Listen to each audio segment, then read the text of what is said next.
Assalamualaikum warahmatullahi wabarakatuh. Perkenalkan, nama saya Ferry dan Suara. NIM saya 41520101133. Di sini saya akan menjelaskan perkara soal UTS tentang mata kuliah fundamental struktur data. Di sini terdapat 4 soal.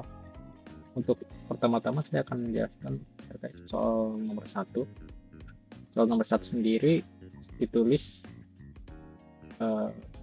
terkait IMF dengan diketahui data integer A dengan kolom 3 baris 3, habis itu base-nya itu 500, length-nya itu 5, dan untuk pertanyaan nomor pertama yaitu ditanyakan tentang komponen program apa yang bisa digunakan untuk mencari program IMF ini. Untuk program yang bisa digunakan yaitu adalah program C, dikarenakan di program C tipe data yang di sini adalah integer dan array yang sudah diterapkan, sedangkan jika di Python itu tidak demikian. Yang bisa kita tahu, Python itu sistemnya itu otomatis, dapat base dan length di sini, lalu juga ditekankan perhitungan IMF yang mana ini sangat identik dengan C. Sedangkan kalau di Python itu sistemnya udah otomatis. Oke, kita lanjut ke mencari IMF. Untuk IMF sendiri itu rumusnya bisa dilihat di sini, yaitu IMF dengan variabel apapun itu ABC, habis itu diikuti dengan baris dan kolom. Kolom itu bisa baris dan sebenarnya sih kolom sih, baris dan habis itu I, untuk depan itu I dan belakang itu J. Habis itu B ditambah I dikali kolom, dimana ini kolom itu berarti I kali J akar I kali J ditambah J terus dikali L. Nah, di sini diketahui kolom itu ada 3 dari integer A. Di sini ada 3 sama 3. Kita hitung dan kita harus mencari IMF A01. Berarti ini I-nya itu 0, J-nya itu 1.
Hitung 500 ditambah dalam kurung 0 kali 3 tutup kurung ke 1 dikali 5 bisa didapatkan 505. Untuk anak 1 2 ya, ini sama juga dengan soal yang B. Lanjut untuk C ini kita hanya mengganti integernya, yang mana sebelumnya itu integernya itu 3, biasanya diganti menjadi 2. Jadi soal secara perhitungan itu sama. Untuk IMF 01 sendiri kita mendapatkan 505, dan untuk IMF 12 sendiri kita mendapatkan 520.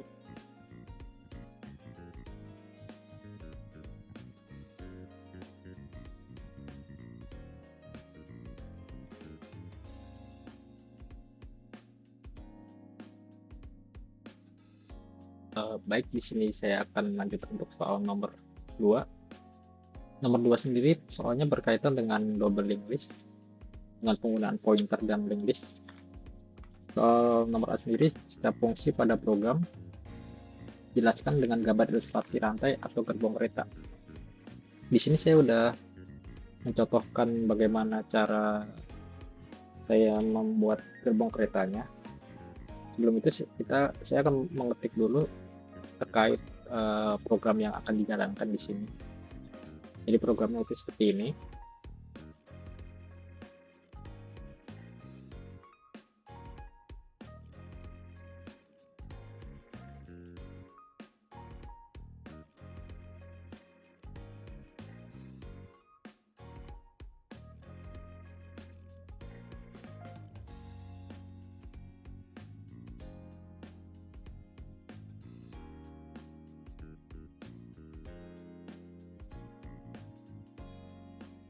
Lalu kita akan langsung mengerjakan soal yang A.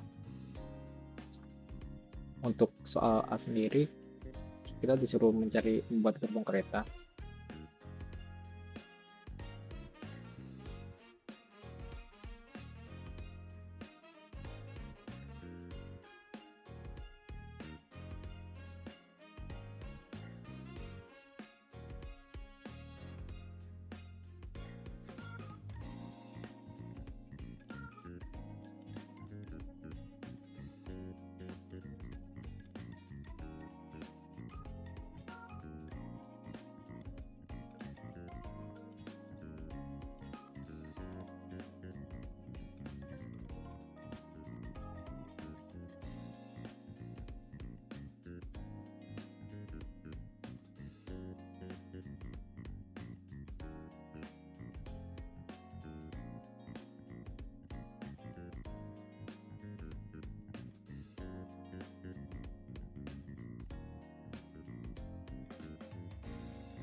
Jadi perumpamaannya di sini saya akan membuat data baru.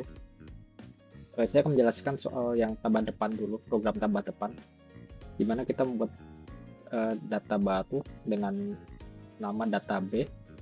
Lalu kita membuat data baru lagi dengan data A. Sebelumnya data baru yang data B itu menjadi head sama juga dengan tail. Saat data baru itu dibuat, maka next-nya pada data baru B tadi itu yang bersifat previous-nya yang di data B tadi itu yang bersifat null menjadi aktif dan terhubung dengan next dari data A karena tambah depan. Jadi data yang ditambahkan itu di depan data yang lama. Jadi datanya itu terhubung melalui next sama dengan previous, dan juga head dari data sebelumnya itu berpindah ke data yang depan.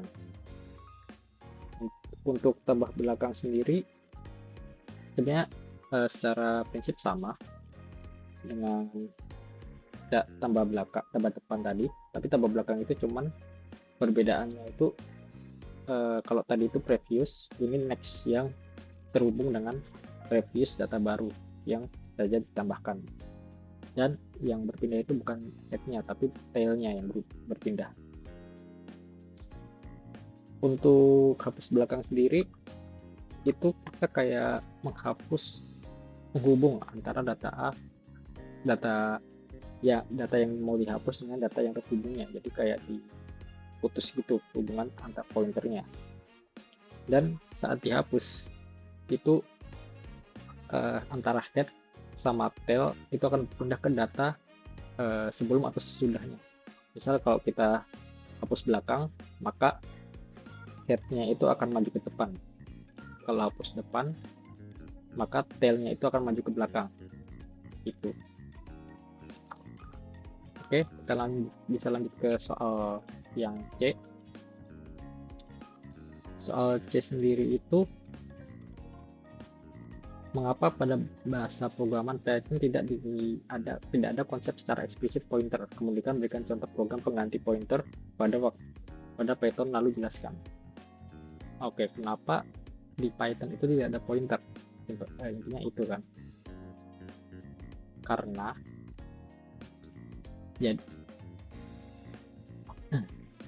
Karena di Python itu semuanya itu sudah dilakukan secara otomatis sehingga program yang dijalankan itu lebih simpel. Jadi tidak perlu ada next dan lain-lain. Oke, di sini ada program untuk Python-nya, yang mana kita tidak perlu menambahkan atau membuat pointer di sini. Jadi kita langsung aja.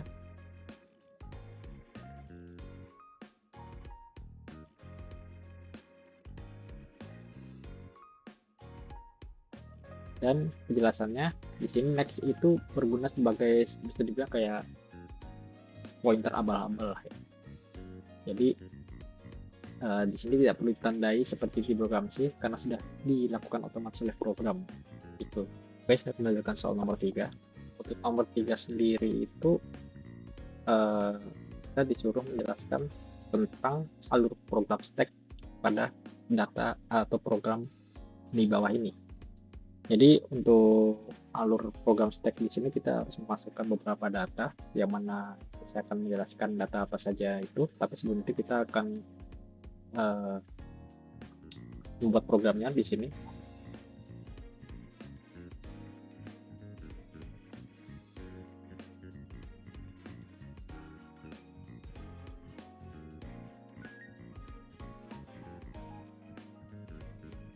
Saya akan menjelaskan beberapa program di sini dan kegunaannya apa.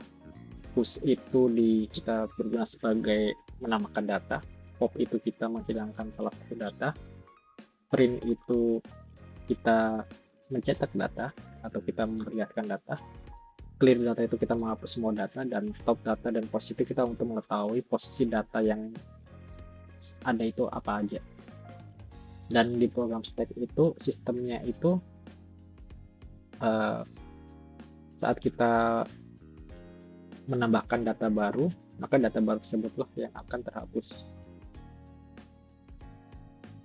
Lalu ini datanya, dan saya akan memasukkan data-data berikut, yaitu saya akan memasukkan data 15, lalu saya akan memasukkan data 17, lalu saya akan mempop data tersebut, lalu saya akan memasukkan lagi data 22. Setelah saya clear, di sini dijelaskan data sudah kosong. Saya akan pop lagi, dan saat data di pop tulis data kosong, lalu saya akan push 78. Saat saya push 78, di sini tulis bahwa posisi push 78 ada di data 0, dan posnya itu di indeks ke 0 ya. Untuk penjelasan saya sudah menggambar juga di sini untuk alurnya seperti apa. Jadi saat data 12 tadi diisi itu mengisi ke indeks ke 0, dan saat itu program akan membaca bahwa 0 ini masih di bawah 4, jadi program masih bisa lanjutkan. Nah, saat dilanjutkan 17 ini akan mengisi ke indeks ke pertama karena 0 tadi udah diisi oleh 12. Dan kita mempop salah satu data, maka program indeks tadi itu akan kembali ke 0 karena kita menghapus salah satu data kan, dan data itu adalah data ke pertama, indeks pertama, maaf. Dan saat indeks pertama, maka data kembali ke 0, dan saat kita ingin menambahkan, maka data yang kita akan tambahkan itu akan berada di indeks pertama. Saat kita mengclean data, semua data itu akan terhapus. Jadi indeks itu akan terreset kembali, Dan saat kita menambahkan data tersebut akan mengisi indeks ke 0. Jadi bukan indeks kedua, bukan ketiga, tapi kembali ke 0 saat kita mengclearkan data tersebut.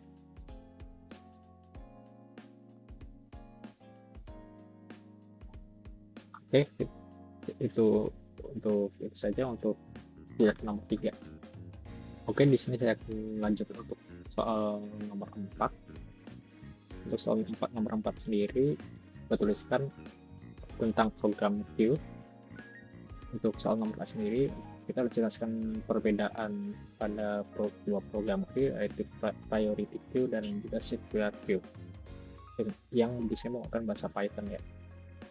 Untuk perbedaan dua program di sini itu ada pada data. Untuk program priority itu kita sesuai namanya, yaitu kita memprioritaskan data yang di sini itu paling besar. Sedangkan pada circular itu menggunakan sistem first in first out, yang mana jika data tersebut masuk paling baru, dia akan keluar paling pertama. Itu saat data dihapus, data yang terhapus pada priority itu data terbesar seperti yang saya jelaskan tadi, dan untuk circular itu berarti data pertama.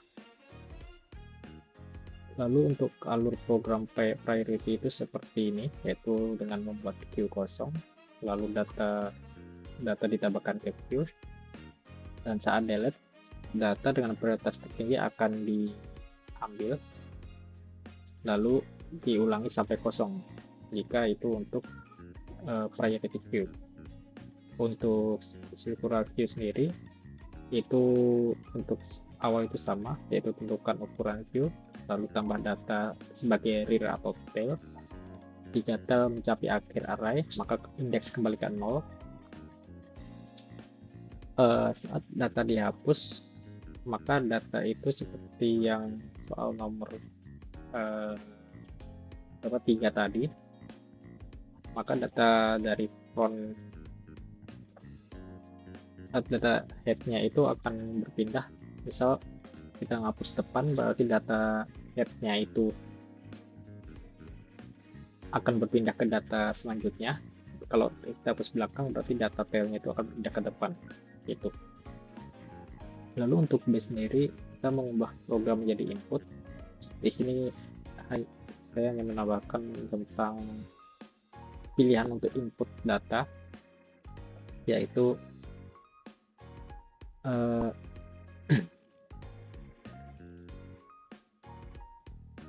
di sini dipilih sama dengan input, pilih menu, habis itu data sama dengan input, masukkan data, habis itu program di enqueue di data.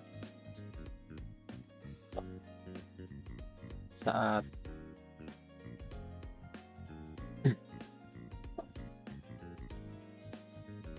dequeue itu berarti data ada yang keluar, dan saat tampilkan queue berarti itu kita menampilkan hasil data yang ada di queue tadi. Lalu ini kita harus membenarkan program untuk DC. Jadi ini adalah program saya yang ada DC.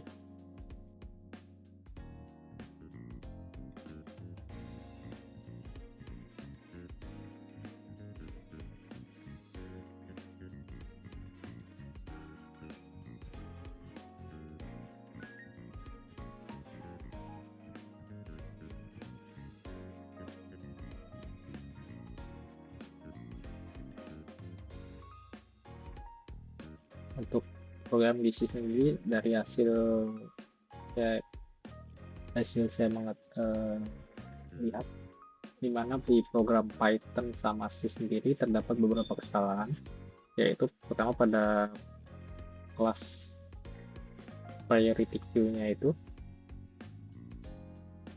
kita tidak harus menambahkan objek, karena di C itu adalah kata objek di situ, dan def insert itu kita menjadikan void karena def itu tidak di C. Habis itu self queue append di sini maksudnya itu kita tidak melakukan itu di C karena itu bukan sintaks array dari C++, yang mana di sini sintaks yaitu kita bisa melakukan pakai view size data, menggunakan data. Habis itu untuk range, di sini kita tidak pakai range karena range itu tidak ada di C. Jadi kita pakai for sama dengan integer i sama dengan 0, titik koma i kurang dari size, titik koma i plus plus. Untuk print kita menggunakan cout karena print hanya untuk Python. Habis itu untuk true false di Python bisa menggunakan true false karena sistemnya udah otomatis. Nah, di C kita menggunakan return. Habis itu size plus plus ini wajib digunakan di C++. Dan habis itu di Python itu kita tidak usah menentukan integer Q-nya itu sampai berapa ukurannya karena lebih fleksibel. Untuk circular sendiri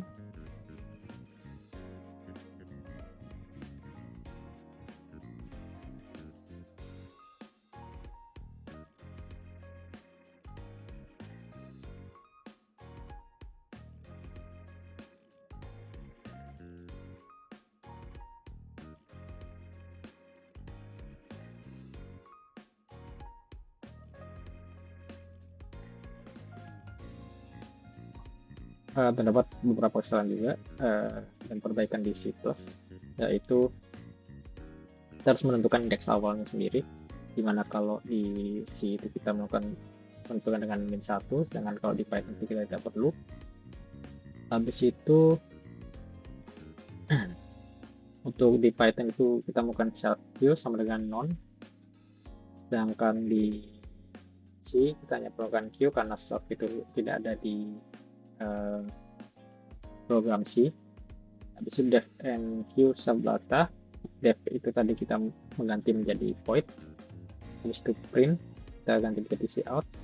Range di sini kita ganti dengan for dalam kurung integer i sama dengan bla bla bla, karena range itu tidak ada di program C. Habis itu ada juga kalau di Python itu kita identitas menentukan blok, sedangkan kalau di program C kita wajib menggunakan kurung kurawal gitu. Makanya di program Python itu jarang menggunakan kurung kurawal.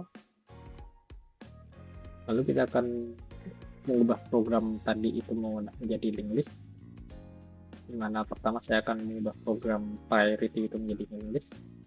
Seperti ini programnya untuk linked list. Untuk penjelasan sendiri itu priority queue berdasarkan yang tadi prioritas data terbesar, jadi data terbesar keluar lebih dahulu. Double linked list make sure yang pertama itu di struct node ini, jadi data adalah tempat next untuk node berikutnya dan previous untuk sebelumnya. Lalu untuk program, node bintang front ini sebagai menandai atau pointer mana data paling depan dan mana data paling belakang. Lanjut ke fungsi enqueue yang di sini berguna untuk mendapatkan data. Jadi programnya dari node yang baru ini. Jadi pada data awal berguna untuk membuat node baru. Lanjut data diisi. Lanjut membuat queue kosong dengan aturan jika queue kosong maka front dan rear menunjukkan node baru. Lalu data ditandai dengan data paling besar harus berada di depan menggunakan pointer. Lanjut membuat program untuk mengatur dan dimasukkan suatu nilai. Lanjut ke program deskqueue. Proses awal sama seperti enqueue, tapi untuk selanjutnya berbeda. Untuk deskqueue akan mengambil atau menghapus data saat data diambil, maka data yang di bawahnya akan naik ke atas dan preview dari data yang naik akan diputus karena yang dihapus sebelumnya sudah tidak ada. Jadi preview itu menjadi 0. Habis itu untuk display sendiri untuk menampilkan data ya. Untuk circular sendiri programnya seperti ini.